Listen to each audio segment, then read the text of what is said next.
Imagine this: a devoted wife, glowing with the joy of her late-in-life pregnancy, rushes home to share the ultrasound news with her billionaire husband, the man who's built an empire on charm, power, and secrets. But what she walks into shatters her world forever. Him, tangled in silk sheets with his stunning mistress, right in their marital bed, heart pounding, tears streaming.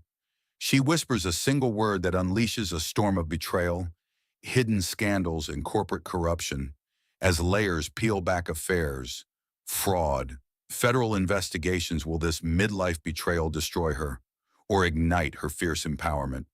Stick around for this heartbreaking family drama of revenge, resilience, and one devastating twist that brings an empire crumbling down. You won't believe how it ends.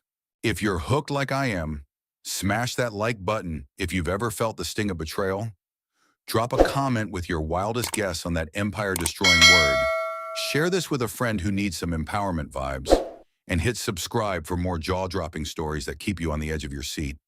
Turn on notifications so you never miss an episode. Elena Thompson clutched the ultrasound photo against her chest as she hurried up the marble steps of their Manhattan penthouse. At 45, she had never imagined she would experience the miracle of pregnancy again. But here she was, glowing with the news that their baby girl was perfectly healthy. The afternoon rain patted gently against the towering windows as she pushed through the ornate double doors, her heart racing with excitement to share this moment with Victor. "Victor, honey, I have the most amazing news," she called out, her voice echoing through the expansive foyer decorated with priceless art pieces that spoke to her husband's billionaire status. The silence that greeted her seemed unusual for a Tuesday afternoon. Victor's empire demanded his attention constantly, but he had promised to work from home today to spend time with her during this crucial stage of her pregnancy. Elena kicked off her designer heels and padded across the cool marble floors toward their bedroom suite. The door stood slightly ajar, and she could hear muffled voices from within. A smile played at her lips as she imagined surprising him during what was probably an important business call. This pregnant wife, betrayed by years of putting his work first, was finally going to get the attention she deserved with this incredible news. But as she pushed the door open wider, the ultrasound photo slipped from her trembling fingers and fluttered to the floor like a broken promise. There, on their king-size bed, with its imported silk sheets, lay her husband of 15 years, locked in an intimate embrace with a woman Elena recognized immediately. Sophia Reyes, the sultry marketing executive from Victor's company, had her long dark hair splayed across Elena's pillow, while Victor's hands explored her curves with a familiarity that spoke of months, maybe years, of deception. Time seemed to move in slow motion as Elena gripped the doorframe for support. The rain outside intensified, creating streaks down the floor-to-ceiling windows that mirrored the tears beginning to blur her vision. This heartbreaking family drama was unfolding before her eyes, and she felt powerless to stop it or even move from where she stood, frozen in shock. "Oh my God," Elena whispered, her voice barely audible over the sound of her own heartbeat thundering in her ears. Victor's head snapped up, his steel gray eyes widening as he took in the sight of his pregnant wife standing in their bedroom doorway. Sophia, rather than showing any shame or embarrassment, slowly pulled the sheet up to cover herself and fixed Elena with a smirk that seemed to say she had been waiting for this moment. "Elena, I can explain," Victor stammered, scrambling to cover himself as he tried to disentangle from his mistress. His usually commanding voice, the one that had built a financial empire worth billions, now sounded weak and desperate. But Elena wasn't listening to his excuses. Her mind was reeling with questions that crashed over her like waves. How long had this husband affair with Mistress been going on? How many business trips had been lies? How many late nights at the office had actually been spent in hotel rooms with Sophia? This midlife betrayal story was becoming her reality, and she felt every one of her 45 years weighing heavily on her shoulders. "I'm pregnant," she said softly, her hand instinctively moving to her rounded belly, where their daughter was growing. "We're having a girl." The words hung in the air like an accusation. Victor's face went pale as he registered what she was saying. while Sophia's smirk faltered for just a moment before returning full force. "Congratulations," Sophia purred from the bed, her voice dripping with false sweetness.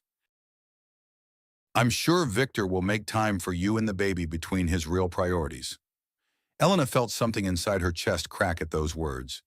For 15 years, she had been the devoted wife, the perfect homemaker who had given up her own career in interior design to support Victor's ambitions. She had thrown dinner parties for his business associates, accompanied him to charity galas, and maintained their social image while he built his empire. And this was how he repaid her dedication. "Get out," Elena said, her voice stronger now despite the tears streaming down her cheeks. "Both of you, get out of my bedroom." Victor started to protest, reaching for his discarded clothes. But Elena turned and walked away before she could hear his pathetic attempts at justification. She wandered through their penthouse like a ghost, past the nursery she had been lovingly decorating for their daughter, past the family photos that now felt like lies, until she found herself in the kitchen, staring out at the storm that seemed to mirror the chaos in her heart. The sound of hushed voices and movements from the bedroom told her that Victor was likely trying to get Sophia out discreetly, as if hiding the evidence would somehow undo what Elena had witnessed. She picked up her phone with shaking hands and scrolled to her best friend's number. "Lisa, I need you," she said when her friend answered on the first ring. Lisa Chen had been Elena's closest friend since college. And though their lives had taken different paths, Lisa becoming a successful divorce attorney, while Elena chose the path of wife and homemaker, their bond had never weakened. Lisa's own experience with infidelity during her marriage had given her a unique perspective on betrayal that Elena now desperately needed. "I'll be right there," Lisa said without hesitation, after Elena briefly explained what had happened.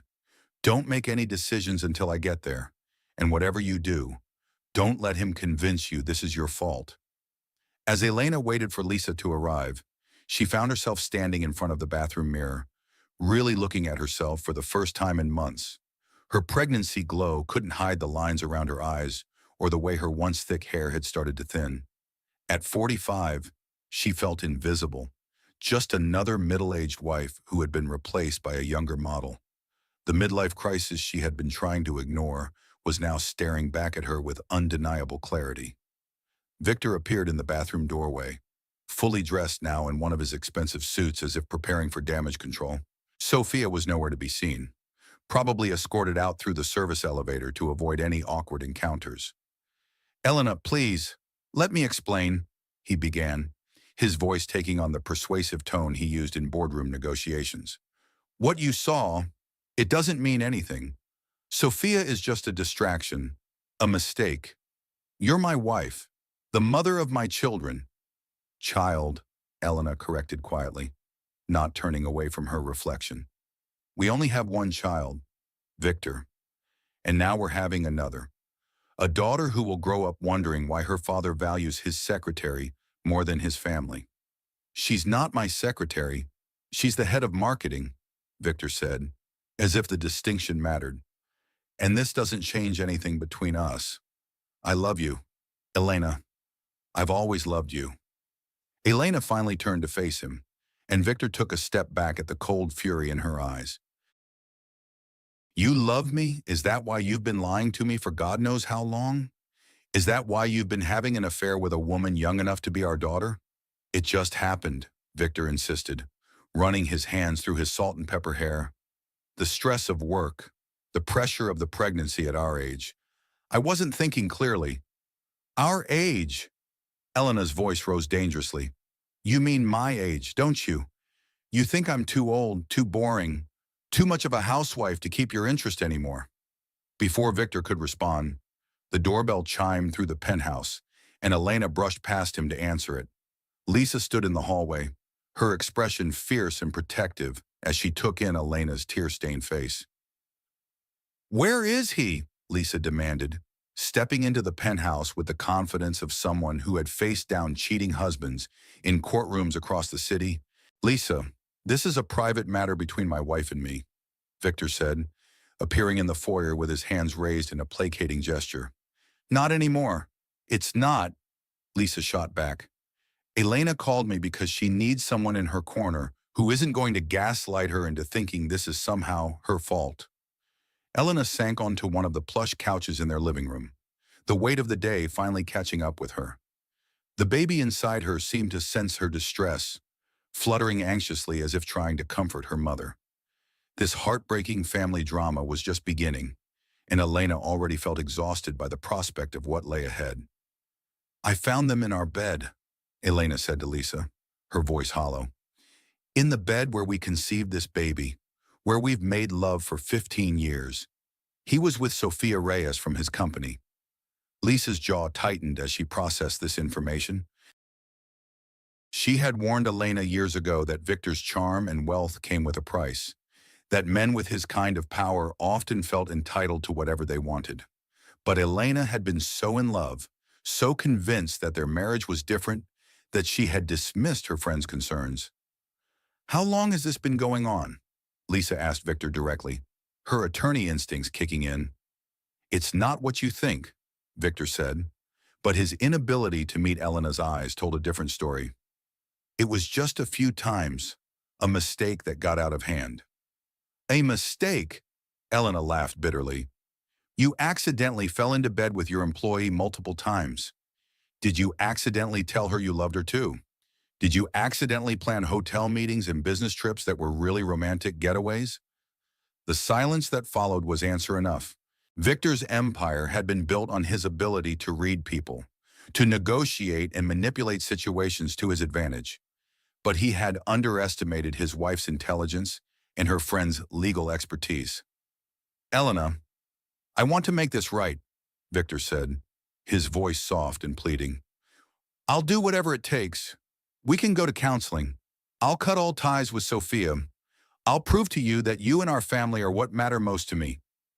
For a moment, Elena felt a flicker of the hope that had sustained her through 15 years of marriage. This was the man who had swept her off her feet when she was 30, who had promised her a fairy tale life filled with love and security. Part of her wanted to believe that this pregnant wife betrayed could somehow find her way back to happiness with him. But then she remembered Sophia's smirk, the casual cruelty in her voice when she had dismissed Elena as if she were nothing more than an inconvenience. She remembered the familiarity of their embrace, the way Victor's hands had moved over Sophia's body with practiced ease. This wasn't a one-time mistake born of weakness. This was a relationship that had been growing while Elena planned baby showers and decorated nurseries. "I need time to think," Elena said finally. "I need you to leave. Victor, go stay at the office or a hotel or wherever it is you've been spending your time lately. I can't be around you right now." "Elena, please." "She said leave," Lisa interrupted, standing up and moving protectively near her friend. "And I suggest you do it before I start asking questions about how company resources might have been used to facilitate this affair." Victor's face darkened at the implied threat, but he nodded curtly and headed toward their bedroom to pack a bag. Elena listened to the sounds of drawers opening and closing, of her husband gathering his things and removing himself from their shared space, and felt a strange mixture of relief and devastation. When Victor returned to the living room with a suitcase in hand, he paused near the couch where Elena sat. "This isn't over," he said quietly.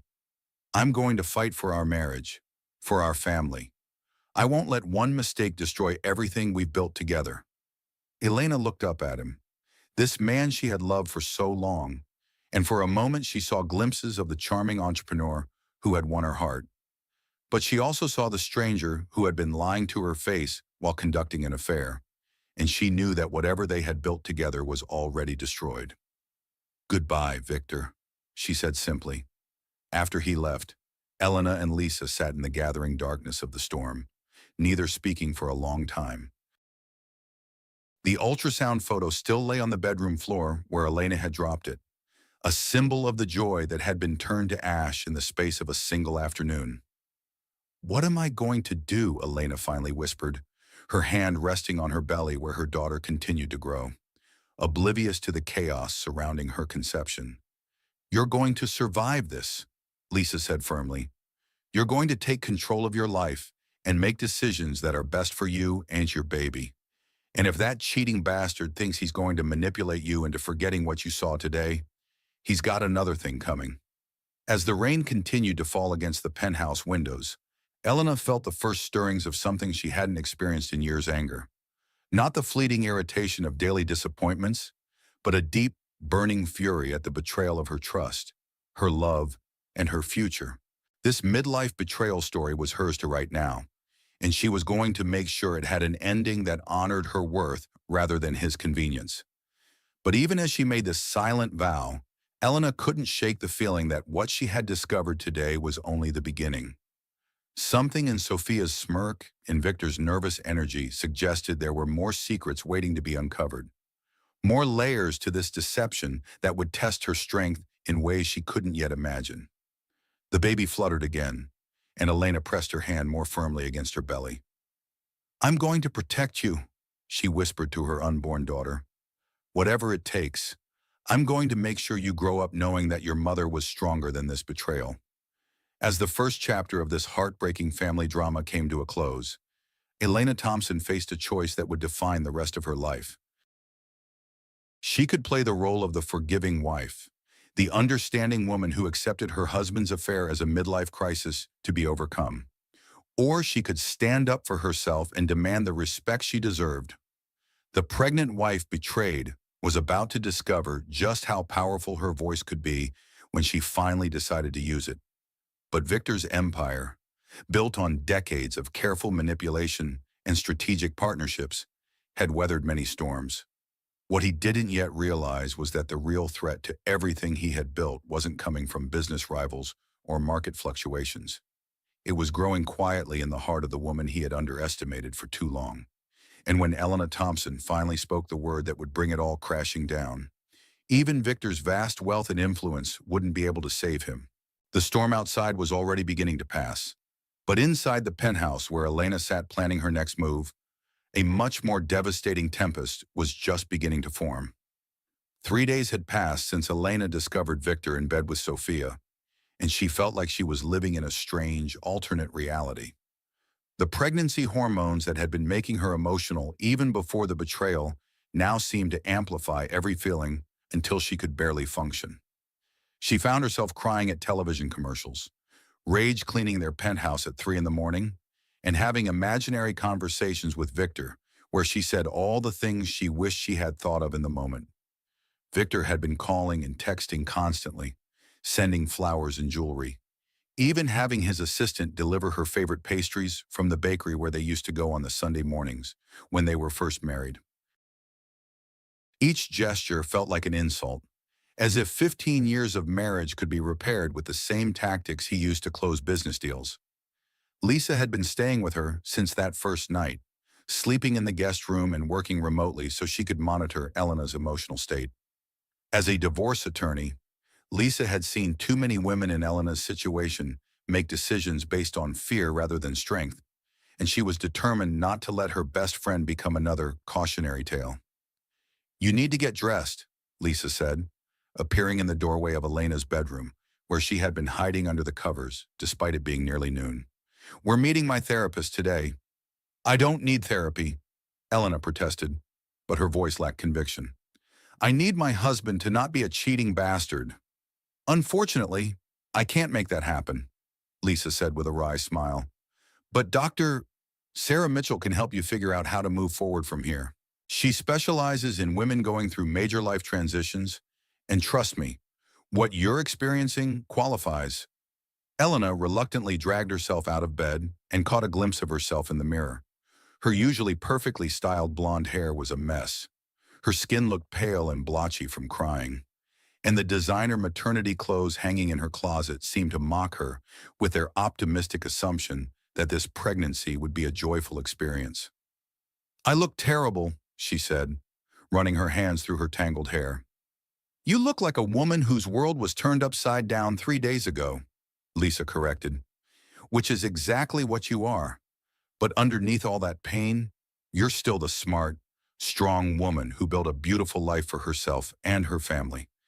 We just need to help you remember that." As Elena got ready for their appointment, she found herself thinking about the early days of her marriage to Victor. She had been 30 and working as an interior designer for a prestigious firm when they met at a charity auction.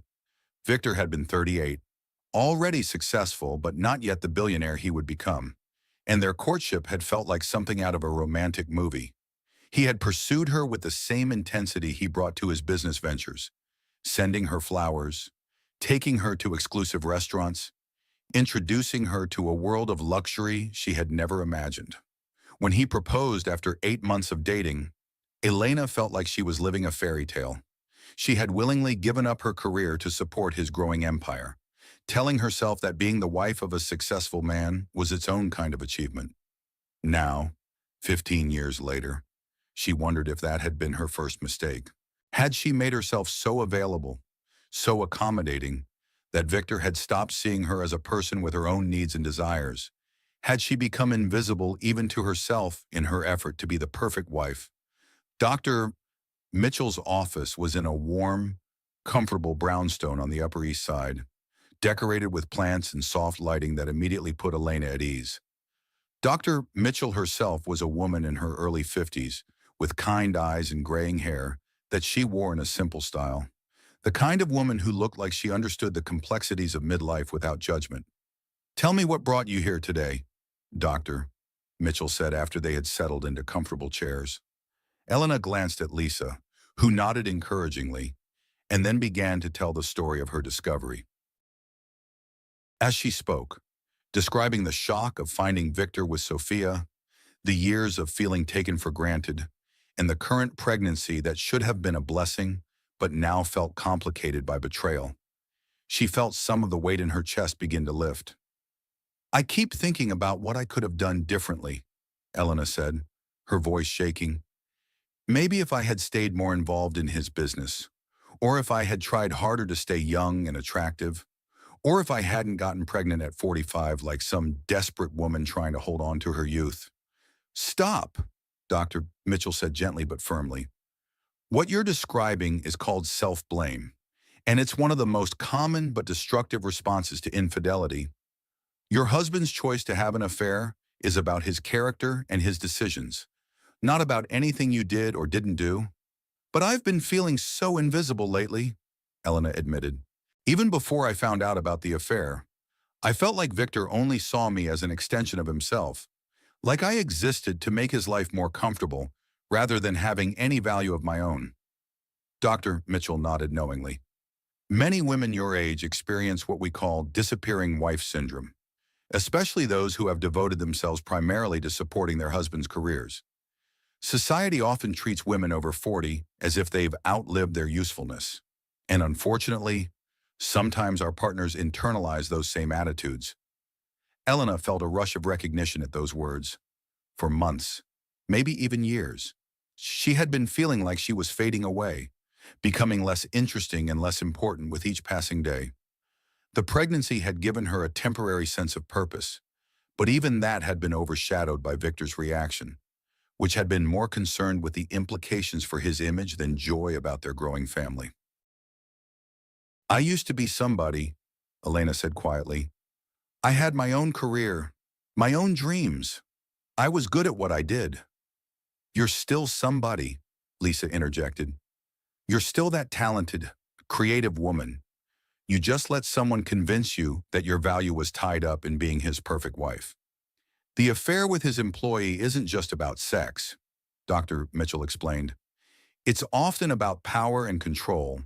Some men, particularly successful ones like your husband, see extramarital relationships as confirmation of their desirability and influence.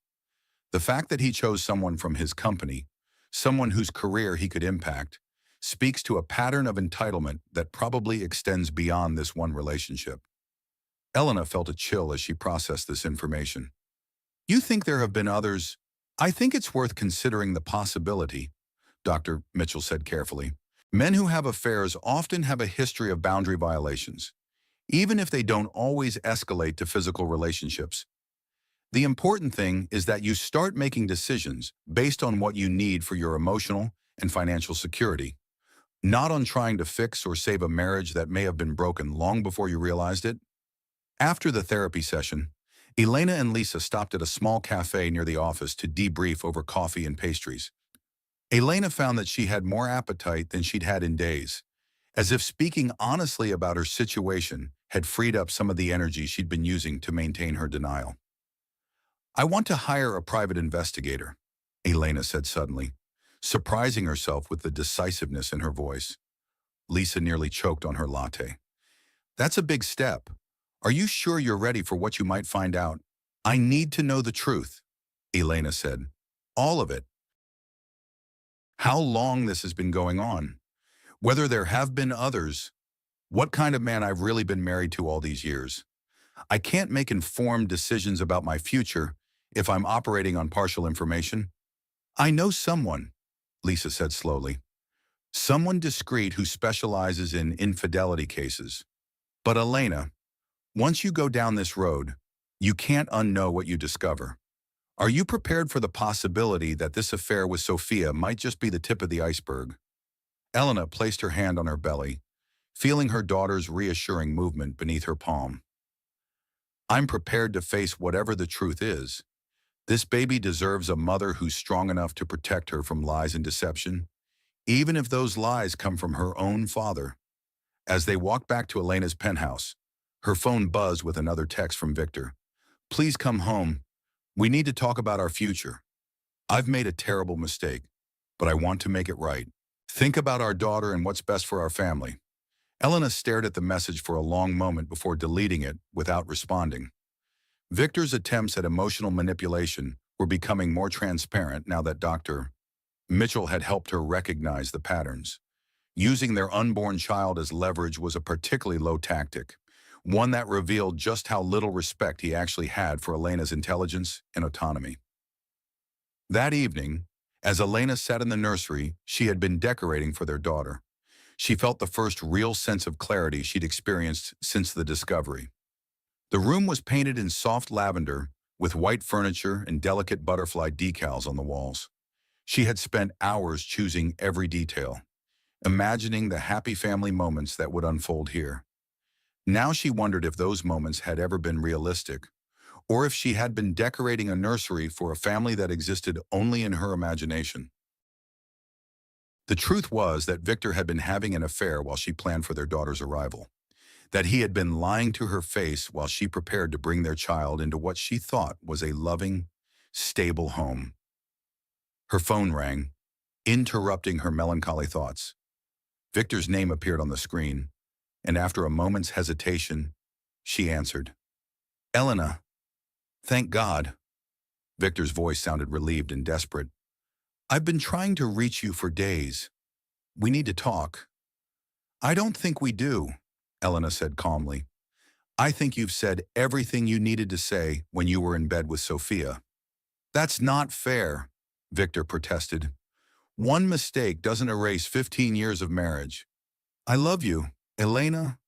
I love our family. I'm willing to do whatever it takes to earn back your trust.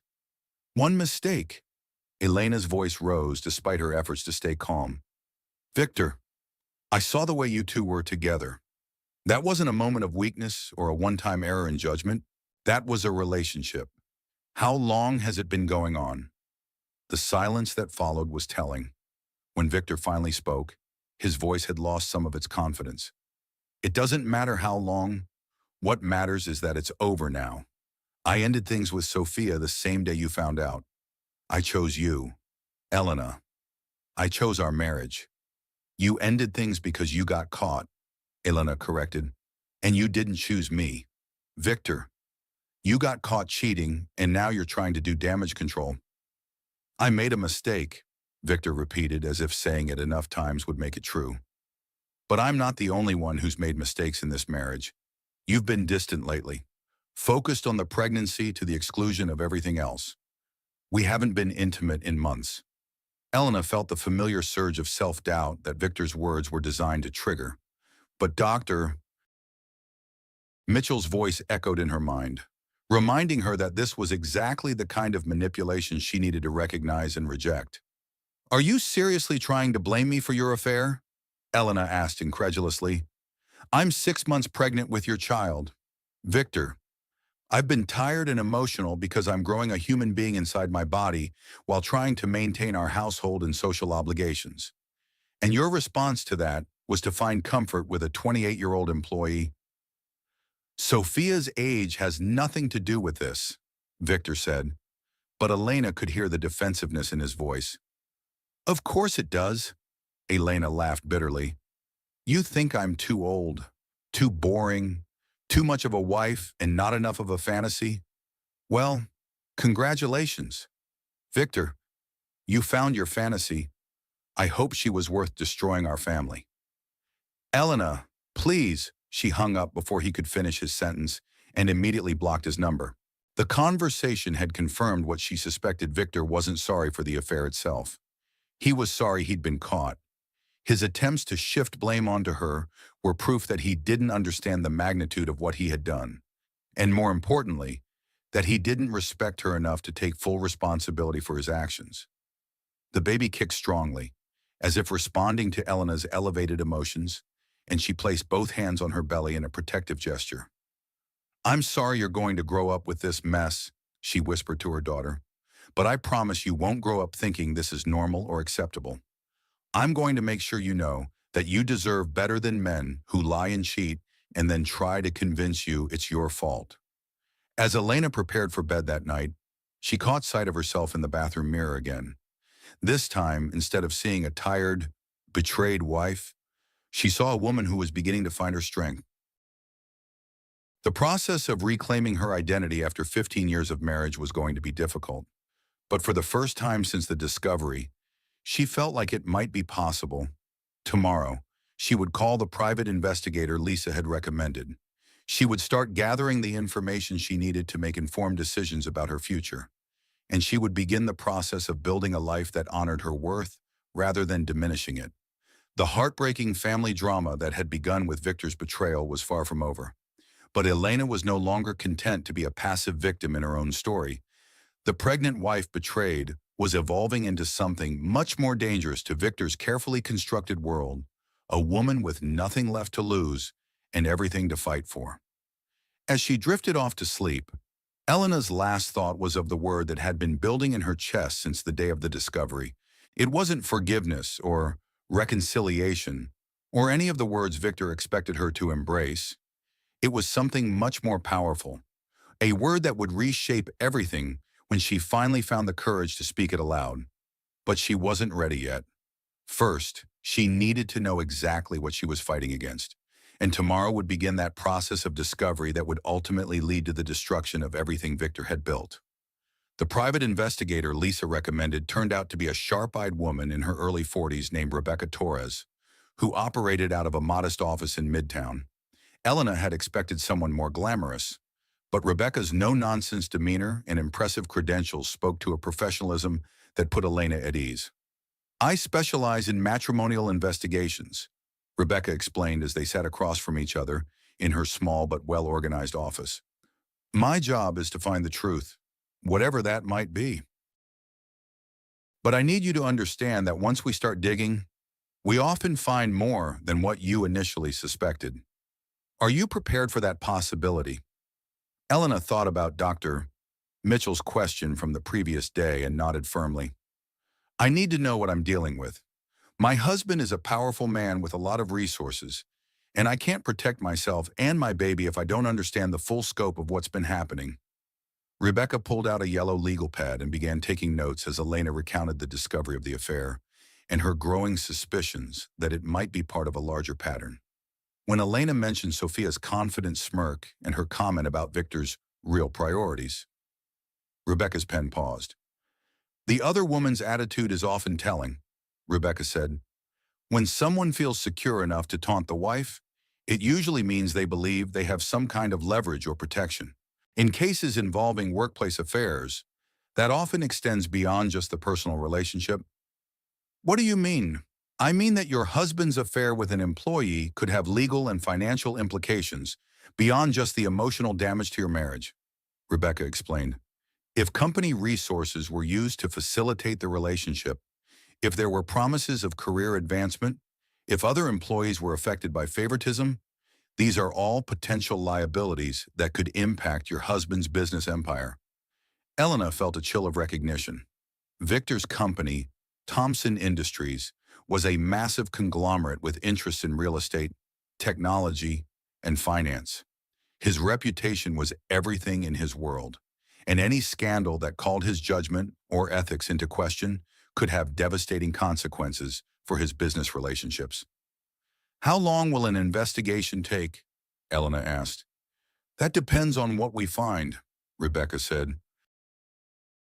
"I'll start with financial records, travel expenses, communication patterns, and background checks on the other woman. If your husband has been having affairs, there will be a paper trail. Rich men often think their money makes them invisible, but it actually makes them easier to track." Elena left Rebecca's office with a strange mixture of anxiety and relief. Part of her hoped that the investigation would reveal that Sophia was Victor's first affair, a midlife crisis that could potentially be overcome with counseling and commitment. But a larger part of her suspected that what she had discovered was just the surface of something much deeper and more devastating. Over the next week, Elena threw herself into preparing for her daughter's arrival while trying to process the emotional aftermath of Victor's betrayal. She attended her prenatal appointments alone, assembled the crib Lisa had insisted on helping her build, and read every book she could find about single parenting and divorce. Victor's attempts to contact her had become more desperate and creative. When she blocked his personal phone, he started calling from his office. When she blocked that number, he had his assistant call. He sent flowers, jewelry, and handwritten letters professing his love and begging for another chance. Each gesture felt more manipulative than the last, especially the letters that tried to paint their affair as a sign of weakness rather than a deliberate betrayal. "He's love-bombing you," Dr. Mitchell explained during Elena's second therapy session. "It's a common tactic used by people who want to regain control after their manipulation has been exposed. The intensity of his pursuit is designed to make you forget about his actions and focus on his supposed devotion." "It's working a little," Elena admitted reluctantly. "Sometimes I read his letters and remember why I fell in love with him in the first place. He can be incredibly charming when he wants to be." "Charm is a tool," Dr. Mitchell said gently. "The question is whether he's using it to genuinely repair the damage he's caused or to manipulate you into accepting unacceptable behavior. What does your instinct tell you?" Elena considered the question carefully. Her instinct, when she allowed herself to listen to it, told her that Victor's charm offensive was primarily about protecting his image and maintaining control over the narrative. He hadn't expressed genuine remorse for the pain he had caused her. Instead, he seemed focused on minimizing the affair and rushing her toward forgiveness. "I think he's more sorry about being caught than about the affair itself," Elena said finally. "That's a very important distinction." Dr. Mitchell agreed. "And it's one you should keep in mind as you make decisions about your future?" Elena's phone buzzed with a text from Rebecca. "Can you meet today? I have preliminary findings you need to see." An hour later, Elena sat in Rebecca's office staring at a folder full of financial records and photographs that painted a picture of deception far more extensive than she had imagined. The affair with Sophia had been going on for 8 months, not the few times Victor had claimed.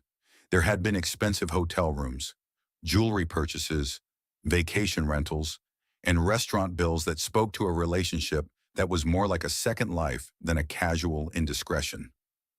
"This gets worse," Rebecca said, pulling out another set of documents. "Sophia Reyes isn't just any employee. She's the head of marketing, which means she has significant influence over how your husband's company presents itself to the public. She also comes from a wealthy family with connections to some of your husband's biggest business partners." Elena felt sick as the implications became clear. "So this isn't just an affair. It's a strategic relationship." "It appears that way," Rebecca confirmed. "And there's more. I found evidence of at least 2 other relationships in the past 5 years, both with employees, both involving significant expenditures of company resources." The folder contained photographs of Victor with 2 other women Elena didn't recognize, credit card statements showing expensive gifts and trips, and hotel receipts that corresponded with times when he had claimed to be traveling for business. The pattern was clear and systematic. Victor had been using his power and wealth to conduct multiple affairs while maintaining the facade of a devoted husband. "I feel like such a fool," Elena said, her voice barely above a whisper. "How could I not have known? How could I have been so blind?" "You weren't blind," Rebecca said firmly. "You were trusting. You believed your husband when he said he was working late or traveling for business, because that's what wives are supposed to do. He deliberately deceived you, and he had the resources and power to make that deception very convincing." Elena thought about all the times that Victor had come home late claiming to be exhausted from important meetings, all the business trips that had seemed to multiply in recent years, all the occasions when she had felt like she was competing with his work for his attention. Now she understood that she hadn't been competing with his career. She had been competing with other women. "There's something else," Rebecca said, her expression growing more serious. "The timing of his current affair with Sophia coincides with some significant changes in his business dealings. It appears that her family's connections have been instrumental in several major deals over the past 6 months. You think he's been using the affair to advance his business interests? I think it's possible that this relationship serves multiple purposes for your husband," Rebecca said carefully. "Personal gratification, business advancement, and maintaining his image as a powerful man who can have whatever he wants." Elena left Rebecca's office feeling like she was seeing her marriage clearly for the first time in years. The man she had loved and trusted for 15 years was a stranger who had been systematically lying to her while using their home as a base for his deceptions. The pregnancy that should have been bringing them closer together had instead been happening while he pursued another woman, planning a future that apparently didn't include Elena as anything more than a convenient wife. That evening, as Elena sat in the nursery surrounded by baby clothes and toys, she found herself thinking about her unborn daughter and the world she would be born into. Elena had grown up believing in fairy tale marriages and happily ever after endings, but she refused to pass those illusions on to her child. Her daughter would grow up knowing that women had value beyond their ability to support and accommodate men, that self-respect was more important than keeping peace, and that sometimes the greatest act of love was walking away from someone who didn't deserve your devotion. Her phone rang, and Victor's name appeared on the screen. This time, instead of declining the call or hanging up immediately, Elena answered. "Elena, thank God." Victor's voice was full of relief.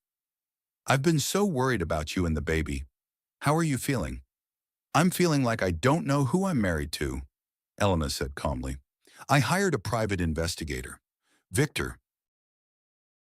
The silence that followed stretched on so long that Elena wondered if the call had dropped. When Victor finally spoke, his voice had lost all its warmth and charm. "You did what? I hired someone to find out the truth about your affair with Sophia," Elena said. "And what I found out is that it wasn't just an affair. It was one of several, and it's been going on for 8 months while I've been pregnant with your child." "Elena, you don't understand." "I understand perfectly," Elena interrupted. "I understand that you've been lying to me for years. I understand that you've been using company money to finance your affairs. I understand that you've been treating our marriage like a convenient cover story while you pursue other women." "You're being dramatic," Victor said, his tone shifting to the condescending one he used when he wanted to dismiss her concerns. "Yes, I made mistakes, but you're blowing this out of proportion. We can work through this if you just stop letting your friends poison you against me." Elena felt something cold and hard settle in her chest at his words. Even confronted with evidence of his systematic deception, Victor was trying to gaslight her into questioning her own perceptions and blaming her friends for her decision to seek the truth. "My friends didn't create this situation. Victor, you did. And the fact that you're still trying to manipulate me instead of taking responsibility tells me everything I need to know about whether our marriage can be salvaged." "Don't threaten me, Elena." Victor's voice turned sharp and dangerous. "You have no idea what you're dealing with. My business empire depends on my reputation, and if you try to destroy that, you'll be destroying your own future and our daughter's future in the process." Come. For the first time since the discovery of his affair, Elena heard the real Victor Thompson in his voice, the ruthless businessman who saw everything in terms of power and control, who viewed his wife's pain as nothing more than a threat to be managed. "Are you threatening me?" Elena asked quietly. "I'm explaining reality to you," Victor said. "You're 45 years old, pregnant, with no career of your own. If you try to destroy me, where exactly do you think that leaves you? You need me, Elena, whether you want to admit it or not." Elena hung up without another word, her hands shaking with anger and adrenaline. In trying to intimidate her into silence, Victor had revealed exactly the kind of man he really was. Someone who would use her vulnerability and their unborn child as weapons to maintain his control over the situation. But what Victor didn't understand was that his threats had the opposite effect of what he intended. Instead of frightening Elena into submission, they crystallized her resolve to fight back. The pregnant wife betrayed was discovering reserves of strength she hadn't known she possessed. And the man who had built his empire on the assumption that money and power could control everyone around him was about to learn that some things couldn't be bought or intimidated. As Elena prepared for bed that night, she placed her hands on her belly and spoke quietly to her daughter. "Your father thinks he can scare me into staying quiet about what he's done," she said. "But he's wrong. I'm going to make sure you grow up in a world where the truth matters more than power, where women don't have to accept betrayal in exchange for security." The word that had been building in Elena's chest since the day of discovery was getting stronger, clearer, more powerful.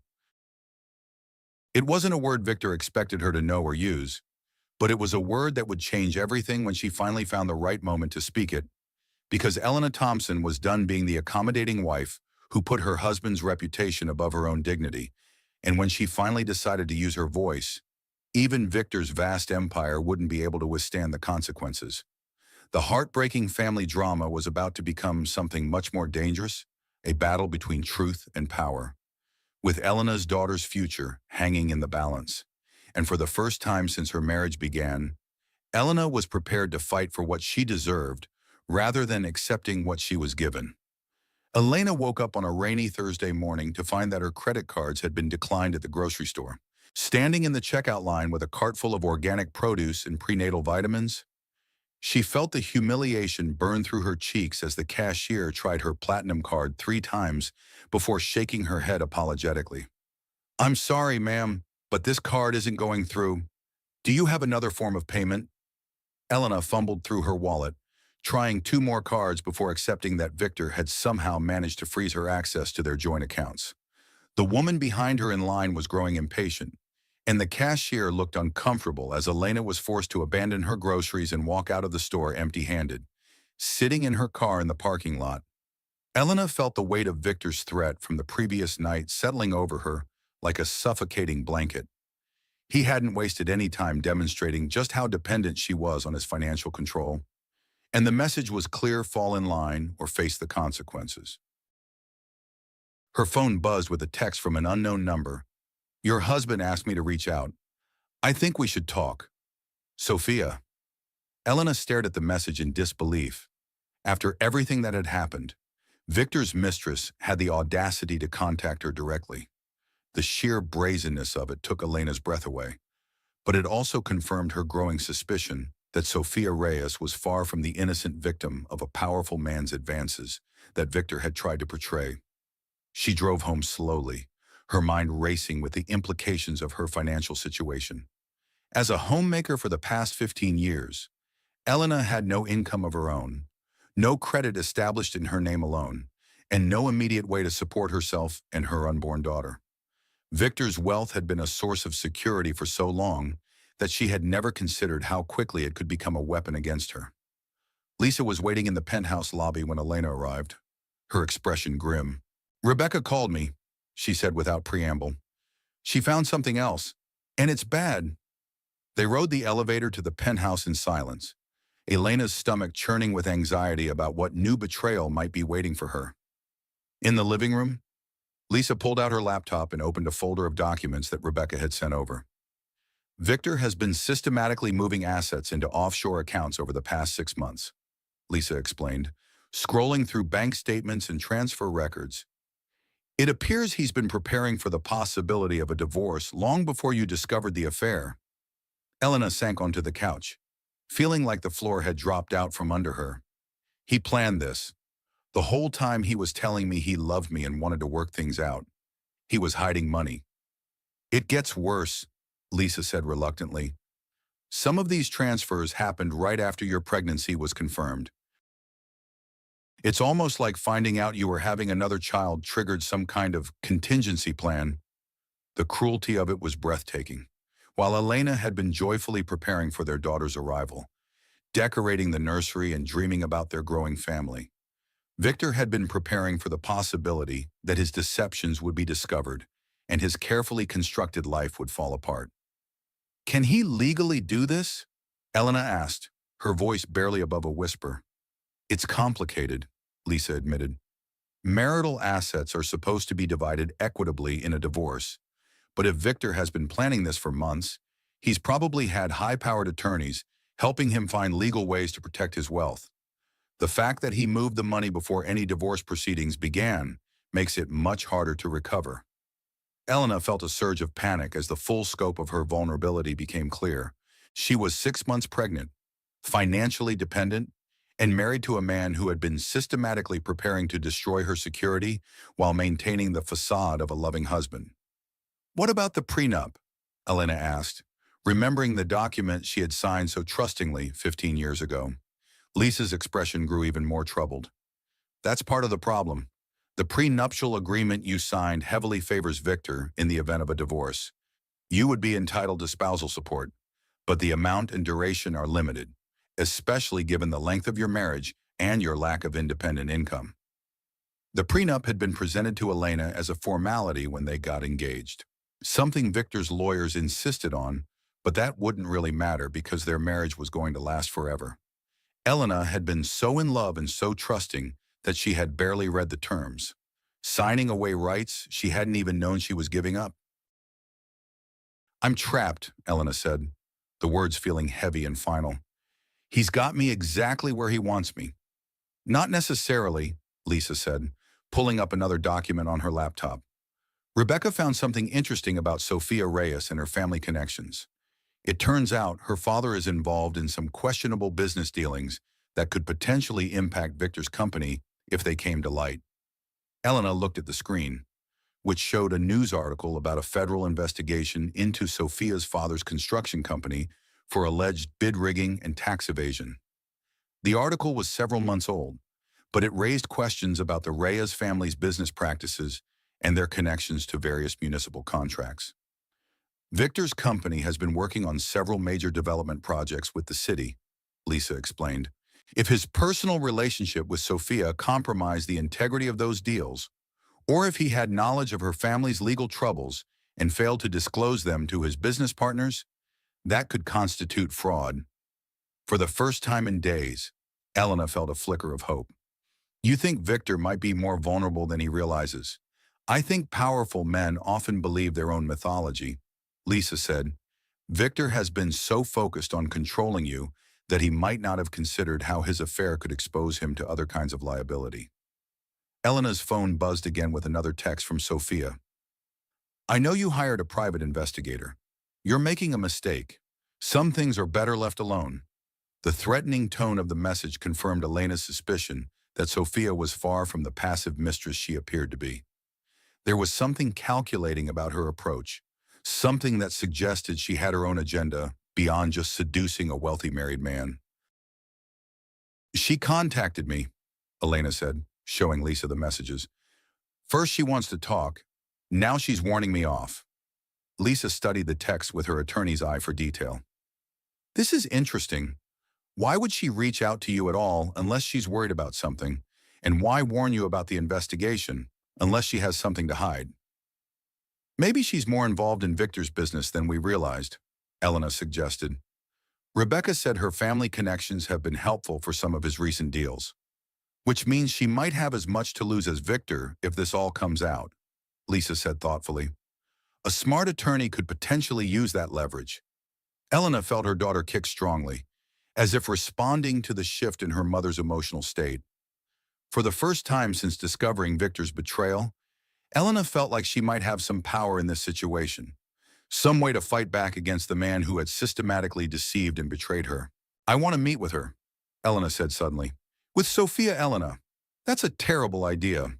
She's already shown that she's willing to threaten you, and meeting with your husband's mistress while you're pregnant is just asking for trouble." "I need to understand what I'm dealing with," Elena insisted. "If she's this worried about my investigation, there must be something she doesn't want me to find. Maybe if I can figure out what that is, I'll have some leverage of my own." Lisa looked skeptical, but she could see the determination in Elena's eyes. "If you're going to do this, we do it right. Public place, recording device, and I'm nearby in case things go wrong." Elena agreed to the conditions, feeling more in control than she had since the day she discovered the affair. Victor might have succeeded in making her financially vulnerable, but he had underestimated her intelligence and her determination to protect her daughter's future. That evening, as Elena sat in the nursery surrounded by the baby clothes and toys she had chosen so carefully, she felt a clarity settling over her like armor. The scared, betrayed wife was evolving into something much more dangerous, a woman with nothing left to lose and everything to fight for. She picked up her phone and responded to Sophia's text. "You're right. We should talk. Tomorrow at 2 p.m., Central Park Boathouse. Come alone." The response came quickly. "Fine, but you're making a mistake getting involved in things you don't understand." Elena smiled grimly as she read the message. Sophia was right about one thing. Elena was definitely getting involved in things she didn't understand. But she was a fast learner, and she was discovering that desperation was an excellent teacher. The heartbreaking family drama that had begun with a pregnant wife betrayed was evolving into something much more complex and dangerous. Elena Thompson was about to enter a world of corporate corruption, family secrets, and power games that she had never imagined. But she was no longer the naive woman who had trusted her husband's lies. She was a mother preparing to fight for her daughter's future, and that made her far more formidable than anyone realized. Victor's empire had been built on his ability to control and manipulate the people around him, but he had made a critical error in underestimating his wife. The word that would ultimately destroy everything he had built was growing stronger in Elena's chest, and when she finally spoke it, even his vast wealth and influence wouldn't be able to save him from the consequences of his choices. But first, she had to survive her meeting with the woman who had helped destroy her marriage, and discover what secrets were worth threatening a pregnant woman to protect. The Central Park Boathouse was bustling with the lunch crowd when Elena arrived 15 minutes early for her meeting with Sophia. She had chosen a table with a clear view of the entrance, and Lisa was positioned at the bar with a perfect vantage point of their table. Elena's phone was discreetly recording, hidden in her purse with the microphone directed toward where Sophia would be sitting. At exactly 2 o'clock, Sophia Reyes walked into the restaurant like she owned it. Even from across the room, Elena could see why Victor had been attracted to her. She was stunning in the way that only comes from youth, money, and complete confidence in one's own power. Her dark hair was pulled back in a sleek chignon, and her designer dress showed off a figure that had never carried a child or weathered the disappointments of middle age. "Elena," Sophia said as she approached the table, her voice carrying just a hint of accent that made everything she said sound more exotic and interesting. "Thank you for meeting with me. I wasn't sure you would come." "I wasn't sure I would either," Elena replied honestly, studying the woman who had been sharing her husband's bed for the past 8 months. Up close, Sophia was even more beautiful, but there was something calculating in her dark eyes that made Elena's skin crawl. Sophia ordered a glass of wine and settled back in her chair with the casual grace of someone who had never doubted her place in the world. "I suppose you hate me," she said with a small smile that didn't reach her eyes. "I don't know you well enough to hate you," Elena said carefully. "But I'm curious about why you wanted to meet." "Because I think we have more in common than you realize," Sophia said, taking a sip of her wine. "We're both women who have been underestimated by powerful men, and we both have something to lose if the situation gets out of control." Elena felt her daughter kick, as if responding to the tension in her mother's body. What exactly do you think I have to lose? My husband has already had an affair with you, frozen my credit cards, and hidden our assets. I'm not sure how much worse things can get. Sophia's laugh was low and musical, but there was no warmth in it. Oh, Elena, you really don't understand what you've gotten yourself into, do you? This investigation you've hired, the questions you're asking, you're going to bring down a lot more than just Victor's reputation. What are you talking about? I'm talking about the fact that my relationship with Victor isn't just personal, Sophia said, leaning forward slightly. It's business. My family has been instrumental in several of his recent deals. And if those relationships are scrutinized too closely, people are going to discover things that could land both our families in federal prison. Elena felt a chill run down her spine. What kind of things? The kind of things that happen when construction contracts are awarded based on personal relationships rather than competitive bidding? Sophia said quietly. The kind of things that happen when environmental impact studies are expedited through the proper channels, thanks to family connections. The kind of things that happen when a lot of powerful people stand to make a lot of money and corners get cut. The implication was clear. Victor's affair with Sophia hadn't just been about sex or even emotional connection. It had been about corruption, about using personal relationships to circumvent legal processes and ensure profitable outcomes for all involved. You're talking about fraud, Elena said, her voice barely above a whisper. I'm talking about business, Sophia corrected.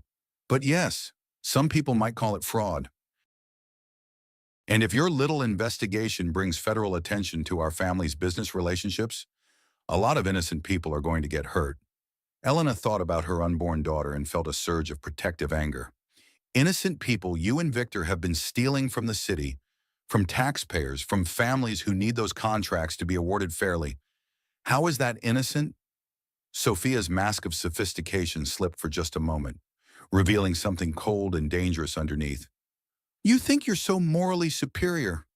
Don't you, sitting in your ivory tower penthouse, spending money you never earned, living off your husband's success without ever asking where it came from? Well, congratulations, Elena. Now you know. I never knew Victor was involved in anything illegal, Elena said. But even as she spoke the words, she wondered if that was entirely true. Had there been signs she had ignored, late-night phone calls he claimed were business emergencies? Deals that seemed to close too easily, contracts that came through faster than expected. Maybe you didn't want to know, Sophia suggested with cruel insight. It's easier to enjoy the benefits of wealth without examining its source too closely. Elena felt the weight of that accusation settling over her like lead. Had she been willfully blind to Victor's business practices? Had she chosen the comfort of ignorance over the responsibility of knowledge? What do you want from me? Elena asked, suddenly feeling exhausted by the emotional toll of the conversation. I want you to call off your investigation, Sophia said bluntly. I want you to take Victor back, play the role of the forgiving wife, and let this whole mess blow over quietly. In return, I'll make sure you're financially secure and that your daughter grows up with all the advantages wealth can provide. And if I don't, Sophia's smile was sharp as a blade, then you'll discover that a federal investigation into public corruption is much more devastating than a simple divorce. You'll watch your husband go to prison, your assets be seized as part of a criminal investigation, and your daughter be born into poverty while you try to explain to the world why you had no idea your husband was a criminal. Elena felt like she was drowning in the implications of what Sophia was telling her. If Victor's business empire was built on corruption, then everything they owned, the penthouse, the vacation homes, the art collection, the investments that were supposed to secure their daughter's future, could potentially be seized by the government. Why are you telling me this? Elena asked. If you and Victor are business partners as well as lovers, why would you risk exposing him? Because I'm smarter than your husband, Sophia said with obvious pride. Victor thinks he's untouchable because he's rich and powerful, but he's gotten sloppy. His ego has made him careless, and his guilt over our affair has made him paranoid. He's starting to make mistakes that could bring down both our families. and I won't let that happen. Elena studied the woman across from her with new understanding. Sophia wasn't just Victor's mistress. She was his business partner, and possibly the brains behind some of their illegal activities. The affair might have been as much about control and strategy as it was about passion. So you're willing to destroy his marriage to protect your business interests? I'm willing to do whatever it takes to protect my family, Sophia said coldly. Just like you should be willing to do whatever it takes to protect yours. Elena felt her daughter kick again, stronger this time, and she placed her hand protectively over her belly. My daughter deserves better than a father who's a criminal and a mother who enables him. Your daughter deserves to eat, Sophia shot back. She deserves health care and education and a future that isn't defined by her parents' mistakes. You can give her that if you're smart about this situation, or you can destroy her life before it even begins because of your wounded pride. The threat was clear, and Elena felt the walls closing in around her. If she continued her investigation, she risked exposing Victor's criminal activities and potentially losing everything. If she stopped the investigation and played the role of the forgiving wife, she would be complicit in corruption that went far beyond a simple extramarital affair. I need time to think, Elena said, standing up from the table on unsteady legs. Don't take too long, Sophia warned. The federal investigation I mentioned, it's not hypothetical. There are already people asking questions about the Riverside Development Project and the expedited permits it received. If they start connecting dots between Victor's company and my family's construction business, this whole house of cards comes tumbling down. Elena walked away from the table feeling like she was moving through a nightmare. At the bar, Lisa caught her eye and followed her out of the restaurant, both women maintaining their distance until they were safely in Lisa's car. Did you get all that? Elena asked, referring to the recording device. Every word, Lisa confirmed grimly. Elena, if what she's saying is true, this situation is much more serious than a simple divorce case. We're talking about federal crimes, racketeering, possibly RICO violations. Elena leaned back against the passenger seat and closed her eyes, feeling overwhelmed by the magnitude of what she had learned. I don't know what to do, Lisa. If I expose Victor, I could destroy my daughter's future. If I don't expose him, I'm complicit in his crimes. There might be a third option, Lisa said thoughtfully. What if we take this information to the federal authorities ourselves? What if instead of being victims of Victor's crimes, we become cooperating witnesses? Elena opened her eyes and stared at her friend. You mean turn Victor in? I mean protect yourself and your daughter by getting on the right side of this before it all comes crashing down, Lisa explained. If there's already a federal investigation underway, Victor's going down whether you help or not. The question is whether you want to go down with him or whether you want to be the one who helped bring him to justice. Elena thought about Sophia's confident threats, about Victor's attempts to control her through financial manipulation, about the lies and corruption that had apparently funded their entire life together. Her daughter deserved better than parents who built their wealth on illegal activities, and she deserved a mother who was brave enough to do the right thing even when it was terrifying. What would that look like? Elena asked quietly. It would look like calling the FBI, Lisa said. It would look like turning over everything Rebecca found, along with the recording of your conversation with Sophia. It would look like potentially testifying against your husband in federal court. The weight of that possibility settled over Elena like a heavy blanket. Cooperating with federal authorities would mean accepting that her marriage was truly over, that the life she had built was based on lies, and that her daughter would grow up knowing her father was a criminal. But it would also mean taking control of her own story instead of being a victim of Victor's choices. Elena's phone buzzed with a text from Victor. Sophia told me about your meeting. We need to talk. Come home so we can discuss our future rationally. The condescending tone of the message, combined with everything Elena had learned about the scope of Victor's deception, crystallized her resolve. She was done being manipulated, done being treated like a child who couldn't handle the truth, done enabling a man who had built his empire on corruption and lies. Call the FBI, she said to Lisa. her voice steady despite the fear racing through her veins. Set up a meeting. It's time to tell the truth. As Lisa made the call, Elena placed both hands on her belly and spoke quietly to her daughter. I'm sorry your father is who he is, she whispered, but I promise you won't grow up thinking this is normal. I promise you'll know that some things are more important than money or comfort or keeping the peace. The heartbreaking family drama that had begun with a pregnant wife betrayed was evolving into something much more significant, a federal criminal case that would ultimately destroy one of the city's most powerful business empires. Elena Thompson was about to become the key witness in a corruption investigation that would send shockwaves through New York's political and business establishments. But first, she had to survive the confrontation with Victor that was waiting for her at home, and find the courage to speak the word that would change everything forever. Elena's hands were shaking as she unlocked the door to their penthouse, knowing that Victor would be waiting for her with questions about her meeting with Sophia.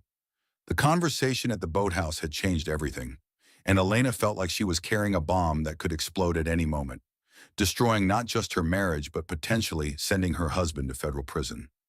Victor was standing by the floor-to-ceiling windows overlooking Central Park, his silhouette dark against the afternoon sunlight.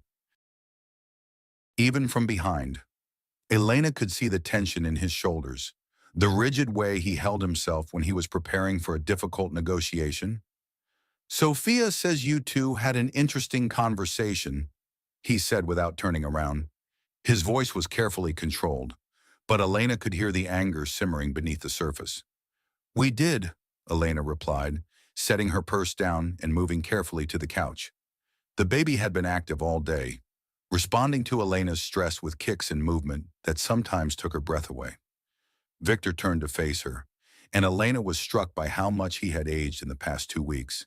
His usually perfectly groomed appearance looked strained, and there were dark circles under his eyes that spoke to sleepless nights and mounting pressure.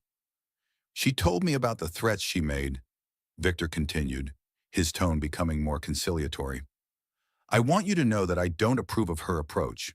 She's worried about her family's business interests, but that doesn't excuse her trying to intimidate my pregnant wife. Elena almost laughed at the irony. Your pregnant wife, is that what I am now? Not just your wife, but specifically your pregnant wife, as if my condition makes me more worthy of protection. You know what I mean, Victor said, sitting down across from her with the careful movements of a man trying to diffuse a dangerous situation. Elena, we need to talk about this investigation you've hired. It's stirring up things that could hurt a lot of innocent people. Innocent people like you, Elena asked, or innocent people like Sophia's father, who's been rigging construction bids? Victor's mask slipped for just a moment, revealing a flash of genuine fear before he regained his composure. I don't know what Sophia told you, but you need to understand that business relationships in this city are complicated. Everyone knows everyone, and sometimes the lines between personal and professional get blurred. Blurred. Elena's voice rose despite her efforts to stay calm. Victor, she told me that your affair with her was part of a scheme to win contracts through corruption. She told me that our entire life has been funded by illegal activities. Is that what you call blurred lines? She's exaggerating, Victor said quickly. Yes, Sophia's family connections have been helpful for some of my projects, but that's how business works in New York. It's about relationships and trust, not corruption. Elena studied her husband's face, looking for signs of the man she had fallen in love with 15 years ago. But all she could see was a stranger who had become skilled at lying, who could probably convince himself that his crimes were just aggressive business practices. Show me, she said quietly. Show you what? Show me the contracts, the permits, the documentation for these projects. If everything is legitimate, you should have paperwork that proves it. Victor's hesitation was answer enough. Elena, you don't understand the complexities of commercial real estate development. The documentation is what hidden in offshore accounts like our money filed under false names, buried in shell companies that can't be traced back to you? The baby kicked hard, and Elena gasped, pressing her hand to her side. The stress of the confrontation was affecting both of them, and she felt a wave of guilt about exposing her daughter to this toxic environment. "Are you okay?" Victor asked, his concern seeming genuine for the first time in their conversation. "No, I'm not okay," Elena said, struggling to catch her breath. "I'm 7 months pregnant. My husband has been having affairs for years, and I just found out that everything we own might be the proceeds of criminal activity. So no, Victor, I'm definitely not okay." Victor moved to sit beside her on the couch, reaching out to touch her belly, but Elena pulled away. The gesture that had once been intimate and loving now felt possessive and controlling. "Elena, I know this looks bad, but I need you to trust me one more time," Victor said, his voice taking on the persuasive tone that had once swept her off her feet. "I can fix this. I can make sure you and the baby are protected no matter what happens. But I need you to stop this investigation and let me handle things my way." "Your way," Elena laughed bitterly. "Your way got us into this mess. Your way involved lying to me for years while conducting multiple affairs. Your way built our life on criminal activity. Why would I trust your way now?" "Because I'm your husband," Victor said, as if that simple fact should override everything else. "Because I'm the father of your children. Because despite my mistakes, I love you and I want to protect our family." Elena felt the familiar pull of his charm, the way he could make her doubt her own perceptions and feelings when he turned on the full force of his personality. But she also remembered Dr. Mitchell's warnings about manipulation, and Sophia's cold confidence that Elena would ultimately choose security over justice. "If you love me," Elena said carefully, "then tell me the truth. All of it. How long have you been involved in illegal activities? How many affairs have you had? What exactly is going to happen when the federal investigation that Sophia mentioned finally focuses on you?" Victor's face went pale at the mention of a federal investigation. "What did she tell you about that?" "She said there are already people asking questions about the Riverside Development Project and the permits it received. She said if they connect your company to her family's construction business, everything falls apart." Victor stood up abruptly and began pacing, running his hands through his hair in a gesture Elena recognized as his response to extreme stress. "Sophia talks too much," he muttered. "She always has. So it's true there really is a federal investigation." "There are always investigations," Victor said dismissively. "The government loves to harass successful businessmen. It doesn't mean anything." But his nervous energy and pale complexion told a different story. Elena realized that Victor was more frightened than she had ever seen him, and that his attempts to control her were driven by desperation rather than confidence. "I've already contacted the FBI," Elena said quietly. Victor stopped pacing and turned to stare at her, his face frozen in shock. "You did what?" "I have a meeting with federal agents tomorrow morning. I'm going to turn over everything my investigator found, including the recording of my conversation with Sophia." For a moment, Victor looked like he might collapse. He gripped the back of a chair for support, and Elena could see his mind racing through the implications of what she had just told him. "Elena, you don't understand what you're doing," he said, his voice hoarse. "If you cooperate with a federal investigation, you'll destroy everything. Not just my business, but our family, our daughter's future, everything we've built together. Everything we built together is based on lies and criminal activity," Elena replied. "I won't let our daughter grow up thinking that's normal or acceptable." "Our daughter will grow up in poverty," Victor exploded, his carefully controlled facade finally cracking completely. "Do you understand what happens to the families of federal defendants? Everything gets seized. The house, the cars, the bank accounts, the investments, everything. You'll have nothing. Elena, nothing." "I'll have my integrity," Elena said, standing up despite the discomfort of her advanced pregnancy. "I'll have the knowledge that I did the right thing instead of enabling a criminal."